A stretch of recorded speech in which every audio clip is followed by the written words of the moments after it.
जय श्री कृष्णा। आप सभी को करवा चौथ की ढेरों शुभकामनाएं। एक बार फिर से स्वागत है आपके अपने YouTube चैनल में। करवा चौथ का व्रत सदियों से चला आ रहा है, जिसमें स्त्रियां अपने पति की लंबी आयु और उनकी सुख समृद्धि की कामना करते हुए दिन भर निर्जला व्रत रखती हैं। इस दिन का प्रतीक चंद्रमा और करवा माता हैं, जो न केवल पति पत्नी के बीच के अटूट बंधन का प्रतीक हैं, बल्कि नारी शक्ति और धैर्य का भी प्रतीक हैं। करवा चौथ की कथा हमें याद दिलाती है कि प्रेम, विश्वास और त्याग का रिश्ता ही एक परिवार की नींव को मजबूती प्रदान करता है। इस दिन का महत्व केवल उपवास तक ही सीमित नहीं है, बल्कि ये आत्मीयता और स्नेह के रिश्ते को पूर्णतया जीवंत करने का दिन है। करवा चौथ की ये कथा हमें बताती है कि सच्चा प्रेम केवल देह से नहीं बल्कि आत्मा से होता है, जहाँ कोई भी शर्तें नहीं होती बल्कि समर्पण और विश्वास होता है। चंद्रमा के उदय के साथ ही जब व्रतधारी स्त्रियां अपनी पूजा संपन्न करती हैं, तो उनके चेहरे पर अद्वितीय शांति और प्रसन्नता दिखाई देती है।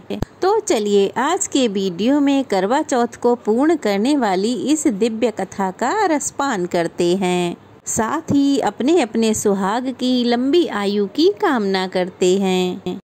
आज की इस वीडियो को लाइक और अपने पति की दीर्घ आयु के लिए कमेंट बॉक्स में करवा माता की जय जरूर लिखिएगा।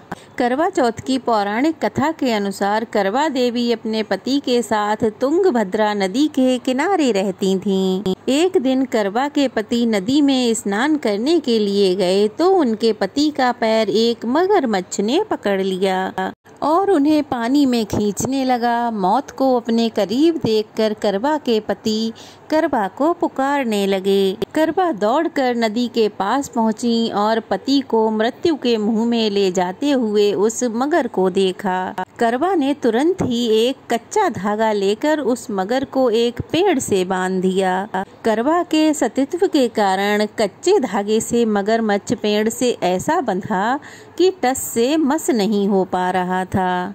अब तो करवा के पति और मगरमच्छ दोनों के ही प्राण संकट में फंसे हुए थे। करवा ने यमराज को पुकारा और अपने पति को जीवन दान और मगरमच्छ को मृत्यु दंड देने को कहा। यमराज ने कहा, मैं तो ऐसा नहीं कर सकता, क्योंकि मगरमच्छ की आयु अभी शेष है और तुम्हारे पति की आयु पूरी हो चुकी है।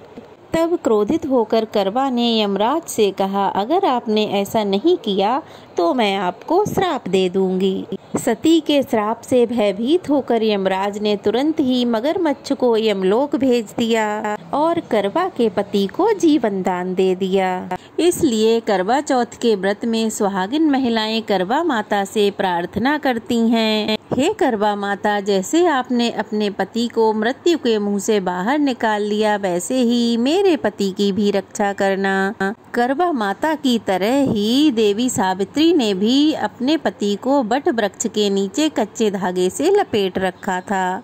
कच्चे धागे में लिपटा प्रेम और विश्वास ऐसा था कि यमराज सावित्री के पति के प्राण अपने साथ लेकर नहीं जा सके। सावित्री के पति के प्राणों को यमराज को लौटाना पड़ा, साथ ही सावित्री को वरदान भी देना पड़ा कि उनका सुहाग हमेशा अटल बना रहेगा और वे दोनों लंबे समय तक साथ रहेंगे। तो अब सुनते हैं करवा चौथ व्रत की दूसरी कथा। एक ब्राह्मण के 7 पुत्र थे और बीरावती नाम की इकलौती पुत्री थी। 7 भाइयों की इकलौती बहन होने के कारण बीरावती अपने सभी भाइयों की बहुत लाडली थी और उसके सभी भाई उसे अपनी जान से बढ़कर प्रेम करते थे। कुछ समय बीता और बीरावती का विवाह एक ब्राह्मण युवक से हो गया।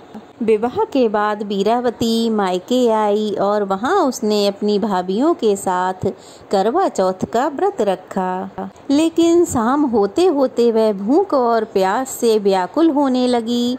सभी भाई खाना खाने बैठे तो वे अपनी बहन से भी खाना खाने का आग्रह करने लगे। लेकिन बहन ने बताया कि उसका आज करवा चौथ का निर्जल व्रत है और वह खाना तभी खाएगी जब चंद्रमा को देख ले और उनकी पूजा कर ले, उनको अर्घ दे दे। लेकिन चंद्रमा तो अभी निकला ही नहीं, इसलिए वह भूख प्यास से व्याकुल हो उठी है। बीरावती की ऐसी हालत उसके भाइयों से देखी नहीं गई। फिर उसके एक भाई ने पीपल की पेड़ पर चढ़कर एक दीपक जलाकर चलनी की ओट में रख दिया। दूर से देखने पर वह ऐसा लग रहा था मानो कि चांद निकल आया हो। फिर एक भाई ने आकर कहा कि बहन देखो, चांद निकल आया है, अब तुम चांद को अर्घ देकर भोजन कर सकती हो। अब बहन तो बड़ी खुश हुई। उसने अपनी भाभियों से कहा, भाभियों चांद निकल आया है। भाभी उनकी बोली कि नहीं बाई जी, आपका ही चांद निकला है, हमारा चांद अभी नहीं निकला है। अब बीरावती छत पर गई, चांद को अर्घ दे के पूजा करके उसने जैसे ही भोजन का पहला कौर अपने मुंह में डाला तो उसे छींक आ गई। अब दूसरा कौर उसने जैसे ही उठाया तो उसमें बाल निकल आया और तीसरा कौर उसने जैसे ही अपने मुंह में डालने को उठाया वैसे ही उसके ससुराल से संदेश आ गया कि उसका पति बहुत बीमार है, वह शीघ्र ही ससुराल पहुंच जाए। इसके बाद उसकी भाभियों ने उसे बताया कि उसके साथ ऐसा इसलिए हुआ क्योंकि उसने चंद्र देवता को बिना देखे ही करवा चौथ का व्रत तोड़ दिया था।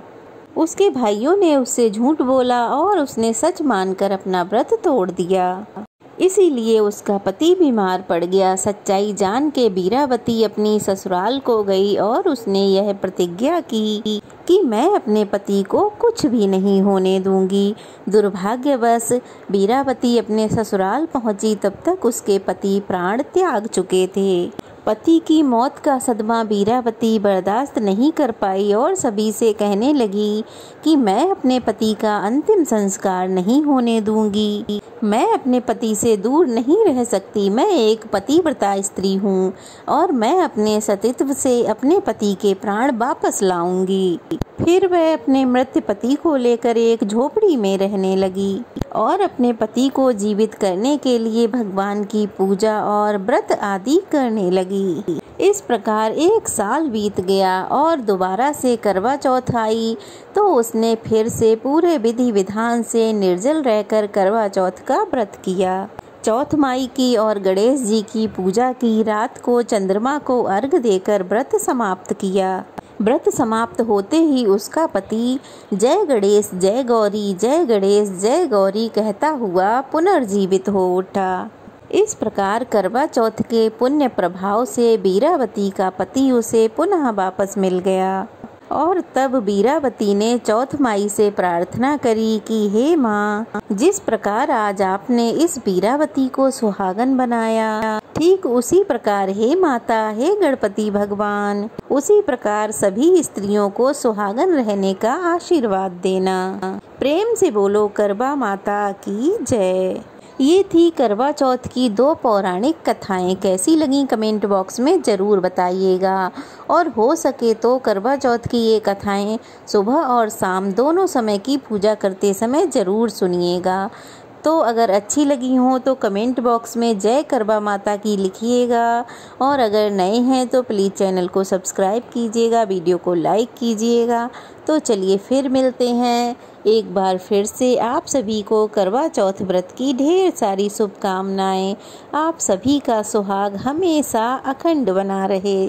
जय करवा माता, जय गणेश भगवान जी।